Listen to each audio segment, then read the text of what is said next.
मैं समय हूं और आज महाभारत की अमर कथा सुनाने जा रहा हूं। यह महाभारत केवल भरत वंश की कोई सीधी सादी युद्ध कथा नहीं है। यह कथा है भारतीय संस्कृति के उतार चढ़ाव की। यह कथा है सत्य और असत्य के महायुद्ध की। यह कथा है अंधेरे से जूझने वाले उजाले की।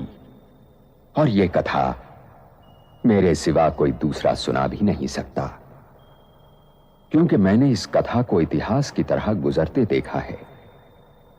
इसका हर पात्र मेरा देखा हुआ है। इसकी हर घटना मेरे सामने घटी है।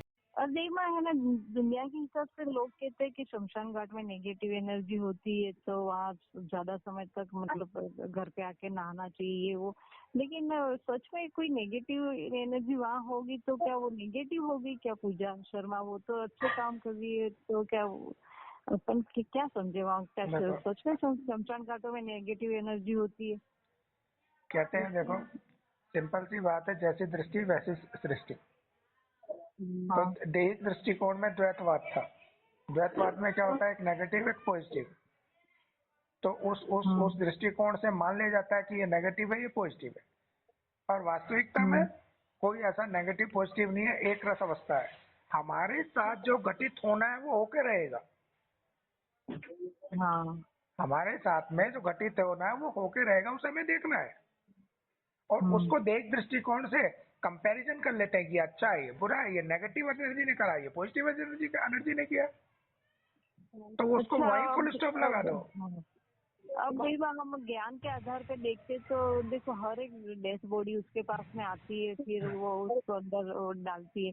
तो देखो, मेरे कहने का भाव, डेथ बॉडी के साथ आत्मा तो होती होगी सूक्ष्म शरीर में, है ना अपने।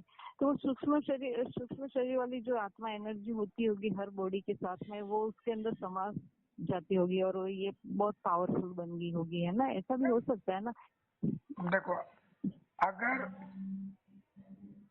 उस आत्मा से अगर वो खंडित हुई होगी, क्योंकि जैसे जैसे विस्तार होता है ना, आत्माओं से आत्माएं खंडित होकर के नया देह लेकर के अपना अभिनय करती है। जिस तरीके से हर एक ग्रह में से चंद्रमा फूट करके निकले, सूर्य में से सितारे ग्रह आदि सब निकले, उस एक उसमें से।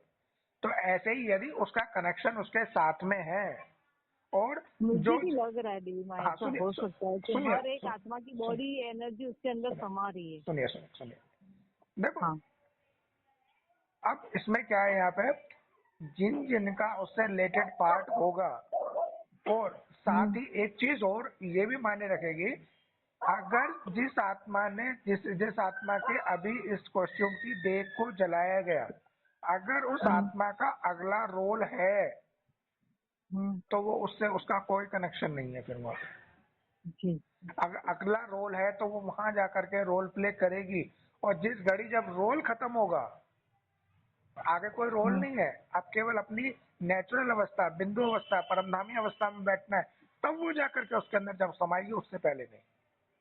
हाँ, वो तो जहाँ जो निकले हैं वो वही समाने है ना। तो हो सकता है जिनका रोल खत्म हो गया होगा वो उसके अंदर समाती भी जाती होगी ना। अब ये जिनका रोल खत्म हो गया, जो इससे कनेक्टेड होंगी, वो उसके अंदर समाती चली जाएंगी। अगर इतनी सारी आत्माओं का कनेक्शन उसके देह छोड़ करके इनके द्वारा जलाने का है, तो इस बात का ये मतलब नहीं है कि जरूरी है जरूरी नहीं कि उसी से निकली हो, ऐसा नहीं है। इतना याद रखो कि जिससे जिसका कनेक्शन है, जितना इसके साथ कनेक्शन होगा वो इसके साथ जुड़ेंगे, और जिसके साथ कनेक्शन नहीं है, वो केवल रोल है कि हाँ उसकी देह को जलाना है, तो जलाने का पार्ट हो गया, खत्म हो गया, बस। ठीक है।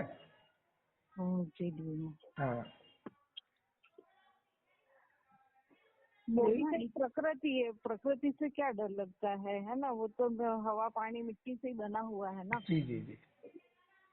और उस आत्मा का देखो डर किससे लगता है?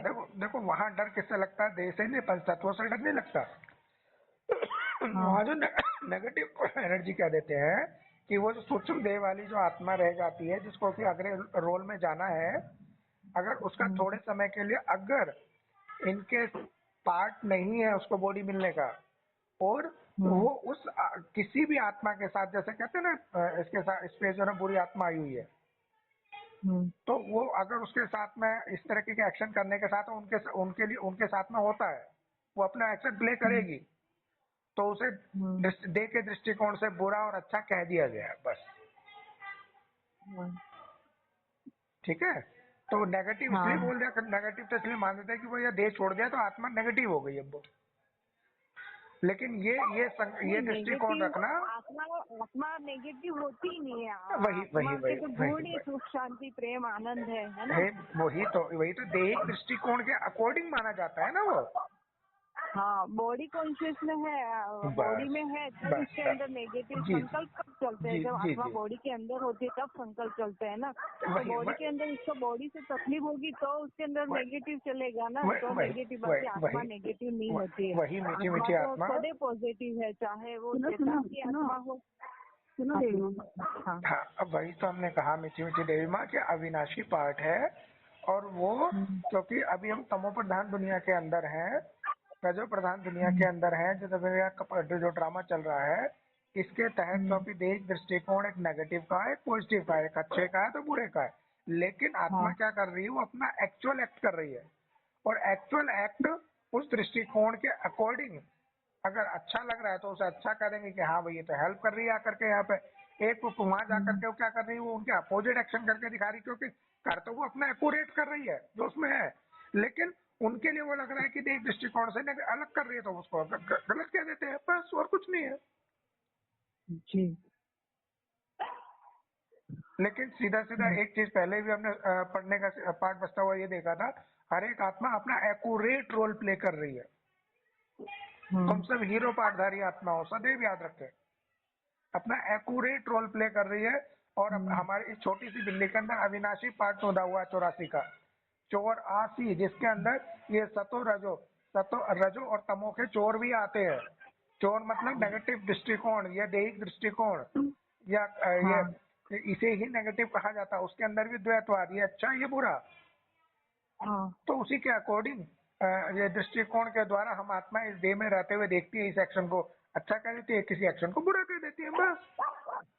तो उसी अकॉर्डिंग देखो कि जिस आत्मा ने देह छोड़ा, अभी उसके अंदर एक्शन जो भी मौजूद है अगले सेकंड का, वो अगर देह मिलने से पहले छोटे बच्चे के छोटी देह के साथ में कोई एक्शन है तो कहीं जाकर रोल प्ले करेगी। अगर वो बड़ी देह के साथ में किसी को कह देते हैं कि हिसाब किताब के लिए कोई आत्मा देह की दुनिया में कह देते हैं, वहां जाके भी करना होगा तो वो वहां भी करेगी थोड़े समय के लिए जी। तो इसको बिल्कुल साधारण रीति देखो, कोई बहुत बड़ी चीज नहीं है, रॉकेट साइंस नहीं है ये। हाँ ठीक है, हाँ बिल्कुल। मैं ही दुर्योधन हूं, मैं ही अर्जुन, और मैं ही कुरुक्षेत्र।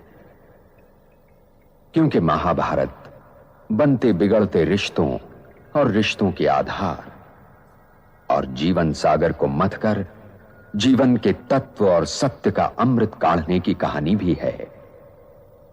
और ये लड़ाई हर युग को अपने अपने कुरुक्षेत्र में लड़नी पड़ती है, क्योंकि हर युग के सत्य को वर्तमान असत्य से जूझना पड़ता है।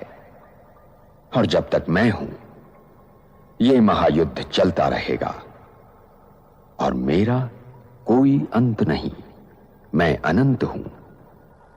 इसीलिए यह आवश्यक है कि हर वर्तमान इस कहानी को सुने और गुने, ताकि वो भविष्य के लिए तैयार हो सके।